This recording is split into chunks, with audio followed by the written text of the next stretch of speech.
I made thousands of people think I was using exploits, all with just one single technique on guest that completely changes how you play this character. This technique is called hitbox drag. At the end, there'll be a Robux giveaway where you can show off the skills you've learned from this tutorial. All right, first, open the reaction time test on the Human Benchmark website and check how fast your reaction is. If you're playing on mobile, you should install a reaction test app instead, since the website might give inaccurate results because of input delay.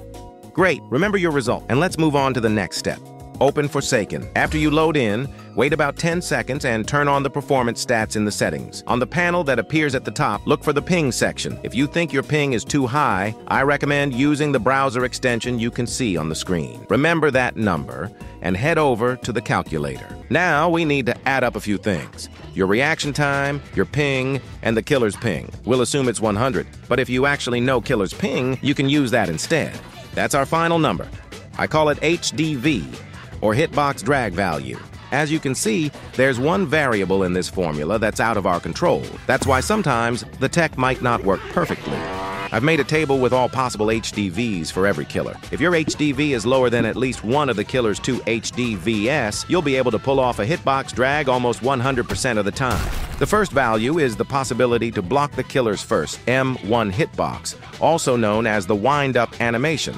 The second one is the possibility to block the killer's last M1 hitbox. Basically, wind-up animation plus hitbox linger. All right, enough stupid math. Let's get into practice. Before you start, if you're on PC, I recommend rebinding your block key to something you can easily press during a chase. For me, it's C, but you can experiment or leave it as is. In case you didn't know, guest's hitbox becomes about 3 times larger while blocking. That's the main reason this tech makes it easier to block the killer's attack. I almost forgot to mention, you should use the highest possible FPS, even if your monitor's refresh rate is lower. Let's imagine 2 situations. Each bar represents the duration of a single frame. Here, the killer starts swinging their M1 at you. At that exact moment, you react and press the block button, but the input gets sent to the server only at the end of that frame's time interval, which creates a small delay. It's not huge, but it can still be enough to mess you up. You can invite a friend to your private server to help you with training. And don't forget to turn off the timer in your setting. Move close to the killer's M1 hitbox, but not too close.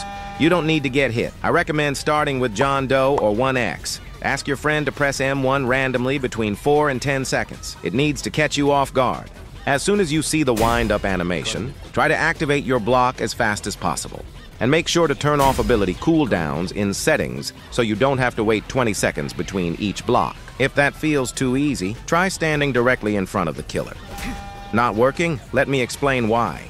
Every killer's attack has 2 stages, wind up and hitbox linger. You can actually see this info in the killer information tab. In some cases, you'll be able to block right after the wind up ends, but to stay consistent, we'll assume you need to block during the hitbox linger. That means you have to keep a bit of distance between you and the killer, but still close enough for guest's enlarged hitbox during block to connect with the killer's M1 hitbox. Ask your friend to run at you and spam M1 while you run too. Once they finally hit you, remember that distance. That's your minimum safe distance. You should stay just slightly farther than that. Keep in mind that every killer has a different hitbox size. Now, about the giveaway. You'll need to record a video showing yourself using the hitbox drag tech. You can post it on TikTok or YouTube Shorts. Just don't forget to use the hashtag #TheGuestTriad. You can also add this picture in the bottom corner if you want. This giveaway, not based on follower count, so anyone can join. Now about the prizes. First place gets 500 Robux. 3 more people will get 300 Robux each. More details are in the video description. This giveaway is also sponsored by the awesome people who donated to me. If you want to sponsor my future giveaways and have your name in the video,